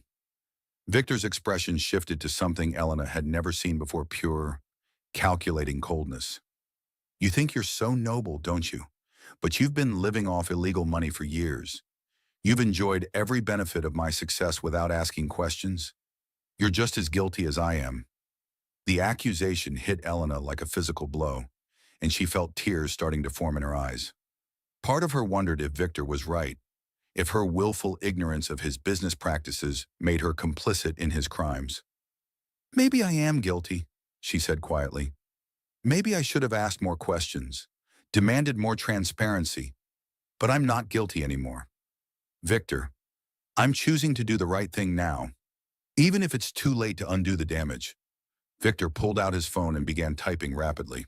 "I'm calling my attorney," he said, "and you're not meeting with any federal agents until we figure out how to protect you legally." "I don't want your protection," Elena said. "I want the truth to come out. I want the people you've stolen from to get justice. I want our daughter to have a chance at an honest life." "Our daughter won't have any life if you destroy her father," Victor shouted, his composure completely shattered now. "Do you think the government cares about pregnant wives? Do you think they'll make exceptions for you because you're expecting? If I go down, you go down with me, and our baby gets born in federal custody." Elena felt a sharp pain in her abdomen and doubled over, gasping. The stress of the confrontation was taking a physical toll, and she could feel her body rebelling against the emotional trauma. "The baby," she whispered, pressing both hands to her belly as another wave of pain washed over her. Victor's anger instantly transformed into panic. "Elena, sit down. Are you having contractions?" "I don't know," Elena said, allowing Victor to help her back to the couch. "It just hurts." Victor was on his phone immediately, calling their obstetrician's emergency line. As he described Elena's symptoms to the doctor, she could see the genuine fear in his eyes. Whatever else Victor might be, criminal, liar, cheater, he did seem to care about their unborn daughter's welfare. "Dr. Peterson wants us to come to the hospital right away," Victor said after hanging up. "She's concerned about preterm labor." As Victor helped Elena gather her things for the hospital, she felt the weight of the impossible choice she was facing. Cooperating with federal authorities was the right thing to do, but it might also put her daughter's health at risk if the stress of the investigation triggered early labor. Protecting her baby meant potentially enabling Victor's criminal activity and allowing corruption to continue unchecked. In the elevator down to the parking garage, Elena felt another contraction and gripped Victor's arm for support. "If something happens to the baby because of this stress," she began. "Nothing's going to happen to our daughter," Victor said firmly. "I won't let it." But as they drove through Manhattan traffic toward the hospital, Elena wondered if Victor's promises still meant anything, or if they were just more lies designed to maintain control over a situation that was spiraling beyond anyone's ability to manage. The pregnant wife betrayed was about to discover that some battles came with casualties, and that sometimes doing the right thing required sacrifices that felt almost too terrible to bear. But as another contraction gripped her, Elena held on to the knowledge that her daughter's future was worth fighting for, even if that fight might cost them everything they had. The first catastrophic event in what would become a series of devastating revelations was beginning, and Elena Thompson was about to learn that bringing down a criminal empire was far more dangerous and complicated than she had ever imagined. The hospital room was sterile and quiet except for the steady beeping of the fetal monitor that confirmed Elena's daughter was still fighting, still healthy despite the chaos surrounding her conception. Elena had been on bed rest for 18 hours, and the doctors had managed to stop her preterm labor with medication and strict orders to avoid stress. An ironic impossibility given her circumstances. Victor had barely left her side, playing the role of the devoted husband with a skill that made Elena wonder how many other performances she had witnessed over the years without recognizing them as deceptions. He brought her flowers, read to her from pregnancy books, and spoke softly about their future together as if the events of the previous day had never happened. "The doctor says you and the baby are stable," Victor said, settling into the uncomfortable hospital chair beside her bed. "But you need to stay calm for the next few weeks. No stress, no emotional upheaval, no meetings with federal agents." Elena turned to look at him. This man she had loved for 15 years who had become a stranger overnight. You think you can use our daughter's health to control me. I think I can use our daughter's health to protect both of you, Victor corrected. Elena, I've spent the night thinking about what you said yesterday, and you're right about some things. I have made mistakes, serious ones, and I want to make them right.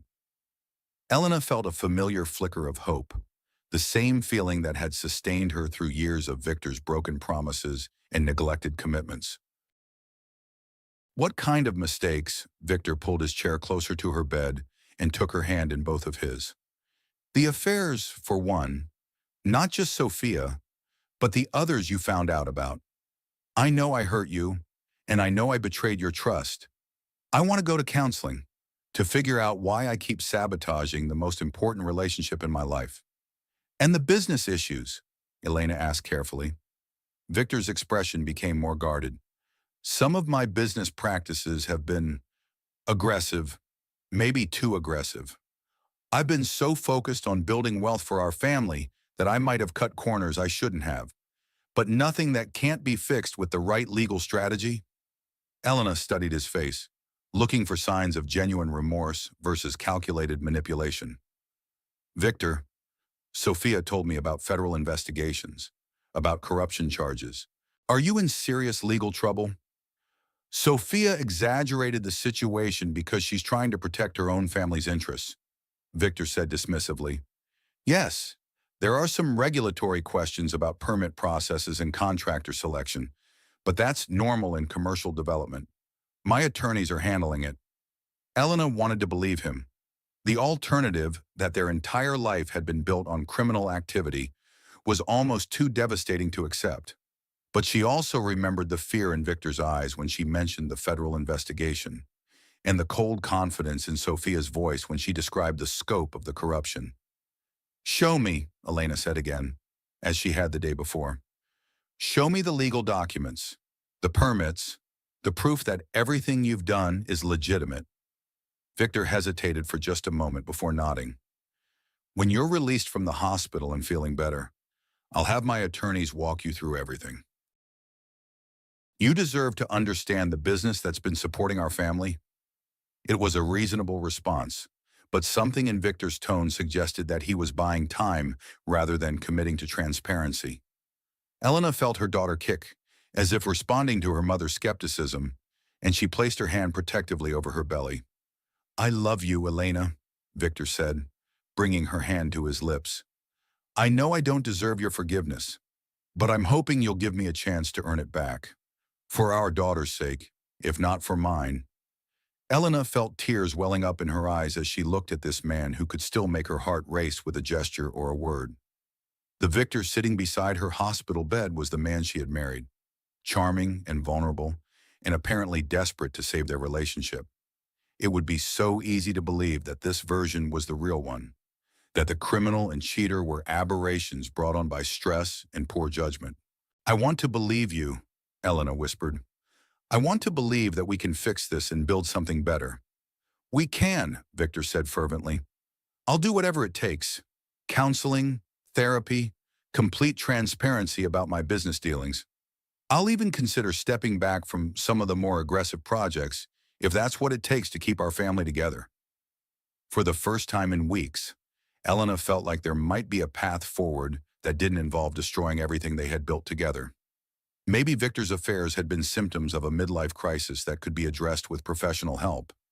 Maybe the business irregularities were minor violations that could be corrected without criminal charges. Maybe their daughter could grow up in a stable, honest family after all. Dr. Peterson appeared in the doorway, interrupting Elena's cautious optimism. How are we feeling today? She asked, checking Elena's chart and monitoring the baby's vital signs. Better, Elena said honestly. The contractions have stopped, and the baby seems more settled. Good. Your stress levels seem to have decreased significantly since yesterday. That's exactly what we want to see. Dr. Peterson made some notes in Elena's chart. I'd like to keep you here for another day or two, just to be safe. But if things continue to improve, you should be able to go home soon. After the doctor left, Victor squeezed Elena's hand. See, everything's going to be fine. You just need to focus on staying healthy and let me handle the other problems. Elena nodded, feeling more at peace than she had in weeks. Maybe Lisa and Dr. Mitchell were wrong about Victor's capacity for change. Maybe love and commitment really could overcome the damage that had been done to their marriage. Her phone buzzed with a text from Lisa. "How are you feeling? The FBI wants to know if you're still planning to meet with them." Elena glanced at Victor, who was reading a business magazine and seemed relaxed for the first time since she had discovered his affair. The meeting with federal agents seemed unnecessary now, a nuclear option that might destroy any chance of rebuilding their marriage. She texted back, "Still in hospital. Might need to postpone." Victor looked up from his magazine. "Everything okay?" "Just Lisa checking on me," Elena said, not mentioning the FBI meeting that suddenly seemed premature. "I'm glad you have such good friends," Victor said warmly. "But maybe for the next few weeks, we should focus on just us. No outside influences, no pressure from well-meaning people who don't understand our marriage. Just you, me, and our daughter." Elena nodded, feeling like they were finally moving in the right direction. Victor's request seemed reasonable. They did need space to work on their relationship without interference from others, who might not understand the complexities of their situation. That evening, as Elena dozed in her hospital bed, she was awakened by voices in the hallway outside her room. Through the partially open door, she could see Victor talking on his phone in hushed but urgent tones. "I don't care what it costs," Victor was saying. "I need this problem to disappear before it gets any bigger. Use whatever resources you need to use. Pay whatever needs to be paid, but make it go away." Elena felt a chill run down her spine. The conversation didn't sound like a man trying to resolve legitimate business issues through proper legal channels. It sounded like someone trying to cover up criminal activity through intimidation or bribery. "What about the wife?" Victor continued. "Is she going to be a problem?" Elena strained to hear more, but Victor had moved further down the hallway. When he returned to her room 20 minutes later, his expression was calm and loving, showing no signs of the intense conversation she had overheard. "Who were you talking to?" Elena asked casually. "My attorney," Victor said without hesitation. "He's working on resolving some of the regulatory issues we discussed. Nothing for you to worry about." But Elena was worrying. The tone of Victor's phone conversation had been nothing like someone working with legitimate legal counsel to address minor violations. It had sounded like someone arranging a cover-up, possibly even witness intimidation. "Victor," Elena said carefully, "when you said you made mistakes in business, what exactly did you mean?" Victor's mask slipped for just a moment, revealing a flash of irritation before his loving expression returned. "Elena, we've talked about this. I've been aggressive in some of my dealings, maybe pushed the boundaries of what's acceptable, but that's how business works at my level. You can't build an empire by following every single rule to the letter." "What kind of rules?" Elena pressed. "Permitting processes, contractor selection guidelines, environmental review timelines, bureaucratic nonsense that slows down projects and costs money." Victor said dismissively, "Sometimes you have to grease the wheels to get things done efficiently." Elena felt sick as she realized that Victor was essentially confessing to bribery and corruption while framing it as normal business practice. The man she had fallen in love with was telling her that criminal activity was just an acceptable cost of success. "How long has this been going on?" she asked quietly. "Elena, you're getting yourself worked up over nothing," Victor said, his tone becoming more patronizing. "These are complex business issues that you don't need to understand. Just focus on getting healthy so you can come home and we can work on our marriage." But Elena was beginning to understand more than Victor realized. His attempt to isolate her from outside influences, his dismissal of her questions, his phone conversation about making problems disappear. These weren't the actions of a man trying to save his marriage through honesty and transparency. These were the actions of a criminal trying to control potential witnesses. "I want to talk to Lisa," Elena said suddenly. "Elena, we agreed to focus on just us for a while," Victor reminded her. "Lisa doesn't understand our relationship, and she's been filling your head with ideas about divorce and investigations that aren't helpful right now." "I want to talk to my best friend," Elena repeated more firmly. That's not unreasonable. Victor, Victor's expression hardened slightly, revealing a glimpse of the controlling man beneath the loving husband facade. Fine, but I don't want her filling your head with more conspiracy theories about my business. You need to stay calm for the baby's sake. Elena nodded, but she was already planning what she would say to Lisa when Victor wasn't listening. The false hope that had bloomed in her chest over the past day was wilting as she recognized that Victor's promises of change were just another form of manipulation, designed to keep her quiet until he could find a way to make his legal problems disappear. The pregnant wife betrayed was discovering that her husband's capacity for deception went far deeper than affairs and hidden assets. Victor Thompson was a man who saw other people, including his wife and unborn daughter, as variables to be controlled in service of protecting his criminal empire. And Elena was beginning to realize that the only way to protect her daughter's future was to destroy the father who saw them both as obstacles to be managed rather than people to be loved. The second catastrophic event was about to unfold, and this time Elena would discover that her husband's betrayal extended far beyond his personal relationships into a web of corruption that could destroy everything and everyone she cared about. Elena was finally released from the hospital after 3 days of monitoring, with strict instructions to avoid stress and maintain bed rest for the remainder of her pregnancy. Victor had been the perfect attentive husband throughout her stay, bringing her favorite foods, reading pregnancy books aloud, and making elaborate plans for their daughter's nursery. But Elena couldn't shake the memory of his urgent phone conversation about making problems disappear.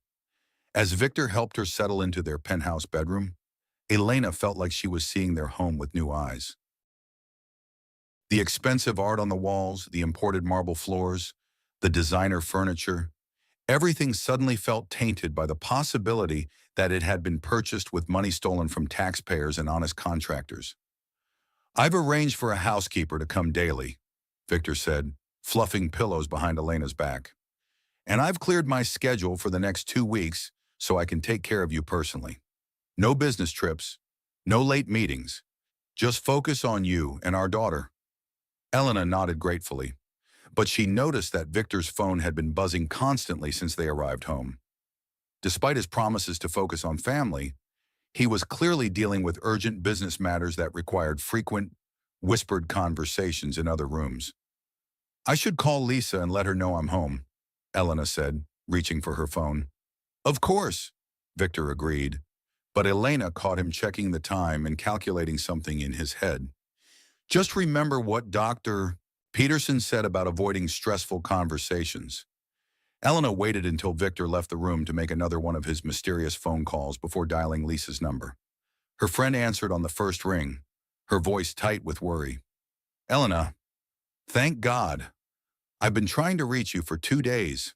How are you feeling? Better physically, Elena said carefully, keeping her voice low. But I need to tell you about some things I overheard while I was in the hospital. Elena recounted Victor's phone conversation about making problems disappear and paying whatever needed to be paid. As she spoke, she could hear Lisa typing rapidly on her computer. Elena, this sounds like witness intimidation or bribery, Lisa said when Elena finished. If Victor is trying to pay people off to avoid federal charges, that's going to make his legal situation much worse. I know, Elena whispered, but Lisa, I don't know what to do. Every time I think about cooperating with the FBI, I feel the baby getting agitated. The stress is literally threatening her health. What if there was a way to protect yourself and the baby while still doing the right thing? Lisa suggested. What if we could find a middle ground that doesn't put you at physical risk? Elena felt a flicker of hope. What do you mean? I mean, what if we approach this strategically instead of emotionally? What if we gathered evidence quietly while maintaining the appearance of a reconciling marriage? If Victor is committing new crimes to cover up old ones, we document everything and then turn it all over at once. The idea was appealing because it would allow Elena to protect her health during the remaining weeks of her pregnancy, while still ensuring that Victor's crimes were eventually exposed. But it also meant continuing to live a lie, pretending to forgive his betrayals while secretly working to build a case against him. That feels dishonest, Elena said. Victor has been dishonest with you for years, Lisa reminded her. You don't owe him honesty while he's actively committing crimes and threatening witnesses. You owe your daughter a chance at a clean future, and sometimes that requires strategic thinking rather than moral purity. Elena felt the baby kick, and she placed her hand on her belly as she considered Lisa's suggestion. Her daughter deserved parents who were honest and ethical, but she also deserved to be born healthy. If Elena could ensure both outcomes by being patient and strategic, maybe that was the right choice. How would we gather evidence without Victor becoming suspicious? Elena asked. Leave that to me and Rebecca, Lisa said. You focus on staying healthy and playing the role of the reconciling wife. We'll handle the investigation from the outside.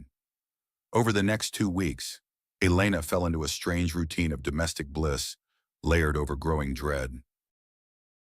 Victor was more attentive and loving than he had been in years, bringing her breakfast in bed, reading pregnancy books, and talking enthusiastically about their daughter's future. But Elena also noticed that he was having more private phone conversations, working late into the night on his laptop, and receiving visits from men in expensive suits who stayed only long enough for brief, intense conversations. Elena began keeping a journal of Victor's activities, noting times and dates of phone calls, visitors, and unusual behaviors. She felt like a spy in her own home, documenting evidence against the father of her unborn child while pretending to work on reconciling their marriage. I've been thinking about what you said in the hospital, Elena said one evening as they sat together in the nursery, Victor assembling a changing table while Elena sorted tiny clothes. About being more transparent with your business dealings. Victor looked up from the instruction manual, his expression carefully neutral. What specifically did you want to know? Well, you mentioned the Riverside Development Project. Could you walk me through how that deal came together? I'd like to understand more about your work. Elena could see Victor calculating his response, weighing how much truth he could safely share. It's a standard commercial development, he said finally. Sophia's family's construction company submitted the winning bid for the first phase, and we're partnering with the city on infrastructure improvements. How did Sophia's family know about the bidding process? Elena asked innocently. Did you tell them about it? Victor's hands stilled on the changing table hardware. Elena, you're asking very specific questions about confidential business matters. Why the sudden interest in commercial real estate? Because our daughter is going to inherit this business someday, Elena said, placing her hand on her belly. I want to understand what kind of legacy we're building for her. It was a reasonable explanation, but Elena could see that Victor was becoming suspicious of her questions. She made a mental note to be more subtle in her future inquiries. Our daughter is going to inherit a clean, profitable business, Victor said firmly. Whatever mistakes I've made in the past, I'm working to correct them now. That night, Elena lay awake listening to Victor make another hushed phone call from his office down the hall. Through the baby monitor they had set up to test the nursery equipment, she could hear fragments of his conversation. The investigator has been asking questions about the permit timeline, Victor was saying. We need to make sure everyone's stories are consistent before anyone talks to federal agents. Elena felt sick as she realized that Victor was coaching witnesses to lie to federal investigators. This wasn't a man trying to correct past mistakes.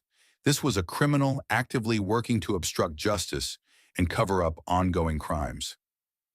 What about the wife? Elena heard Victor ask, and she held her breath to hear the response. She's been asking questions about the business? I think she's more suspicious than she's letting on. Elena's blood ran cold.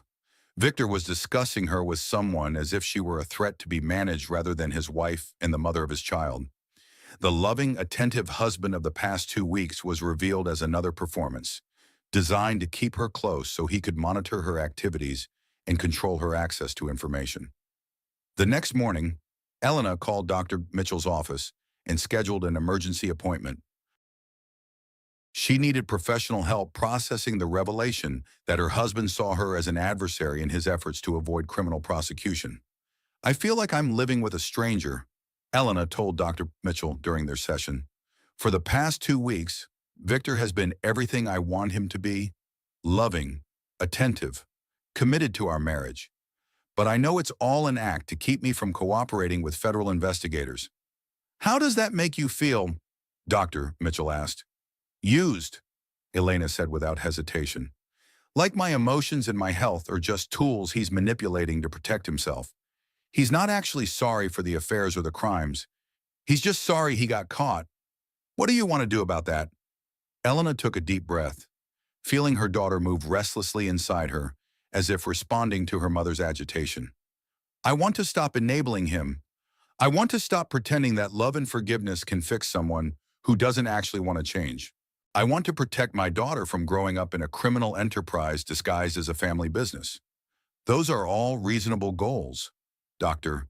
Mitchell said. What's stopping you from pursuing them? Fear, Elena admitted. Fear that the stress of exposing Victor will hurt the baby. Fear that I'll lose everything and end up raising my daughter in poverty. Fear that I'm not strong enough to survive what's coming. Let's talk about strength, Dr. Mitchell said. What does strength look like to you? Elena considered the question carefully. For years, she had thought strength meant enduring Victor's neglect and infidelity, supporting his career ambitions, maintaining their social image despite her personal unhappiness. But now she was beginning to understand that real strength might mean refusing to enable criminal behavior, even when the consequences were personally devastating. Strength looks like doing the right thing, even when it's terrifying, Elena said finally. Strength looks like protecting my daughter from inheriting a legacy built on lies and corruption. Strength looks like refusing to be controlled by someone who sees me as a threat rather than a partner. And what would that look like practically? Elena felt her daughter kick strongly, as if encouraging her mother's growing resolve. It would look like cooperating with the federal investigation, regardless of the personal cost. It would look like documenting Victor's attempts to obstruct justice and intimidate witnesses. It would look like making sure my daughter grows up knowing that some things are more important than money or comfort. Are you ready to do those things? Elena placed both hands on her belly, feeling the strong, steady movement of her unborn daughter. I'm ready to try. When Elena returned home from her therapy appointment, she found Victor in his office with another visitor, a woman in her 50s wearing an expensive suit and carrying a briefcase that probably cost more than most people's monthly salary. Elena, perfect timing, Victor said, standing up with a warm smile that didn't reach his eyes. I'd like you to meet Margaret Chen, one of the city's top criminal defense attorneys. Margaret, this is my wife, Elena. Elena felt her heart skip a beat as she realized that Victor had hired a criminal defense lawyer, confirming that his legal troubles were far more serious than he had admitted. Mrs. Thompson, Margaret said, extending a manicured hand. Your husband has told me so much about you. Congratulations on your pregnancy. Thank you, Elena managed, shaking the woman's hand while trying to process the implications of her presence. Margaret was just explaining some of the legal complexities involved in commercial development, Victor said smoothly. Apparently, federal investigators sometimes misinterpret standard business practices as something more serious. Standard business practices like bribery and bid rigging? Elena asked before she could stop herself. Margaret's expression sharpened with interest, and Victor's smile became strained. Elena has been reading too many newspaper articles about government overreach, he said with forced lightness. She thinks every successful businessman is automatically a criminal. Actually, Mrs. Thompson raises an interesting point, Margaret said, settling back into her chair. Federal prosecutors do tend to view certain business relationships with suspicion, especially when personal and professional connections overlap. Elena realized that Margaret was fishing for information about what she knew and what she might be willing to testify about. The attorney wasn't just representing Victor, she was evaluating Elena as a potential witness for either the prosecution or the defense. I'm sure Victor has always operated within the law, Elena said carefully, noting how Margaret's eyes narrowed slightly at her diplomatic non-answer. Of course, Margaret agreed, but in complex cases like these, it's often helpful to have family members who can speak to a defendant's character and intentions. Juries respond very positively to pregnant wives who stand by their husbands during difficult times. The implication was clear. Margaret was hoping Elena would be a character witness for Victor's defense, playing the role of the loyal wife who believed in her husband's innocence. But Elena was beginning to understand that her loyalty should be to the truth and to her daughter's future, not to a man who saw her as a pawn in his legal strategy. "I appreciate that," Elena said, "but I think my primary responsibility right now is to my unborn daughter's health and well-being." Margaret nodded thoughtfully, making a note in her legal pad. After she left, Victor turned to Elena with an expression that was no longer loving or patient. "What was that about?" he demanded. "Why did you mention bribery and bid rigging?" "Because that's what people are saying about your business practices," Elena replied calmly. "And because I refuse to pretend I don't know what's going on anymore." Victor's mask finally dropped completely, revealing the cold, calculating man underneath. "Elena, I need to know whether you're with me or against me, because if you're against me, you're going to destroy our daughter's future along with mine." Elena looked at this stranger wearing her husband's face and felt the last of her illusions crumble away. The heartbreaking family drama that had begun with a pregnant wife betrayed was evolving into something much more dangerous, a choice between enabling corruption or accepting the devastating consequences of standing up for what was right. "I'm with our daughter," Elena said quietly, "and that means I can't be with you anymore." The second catastrophic event was complete.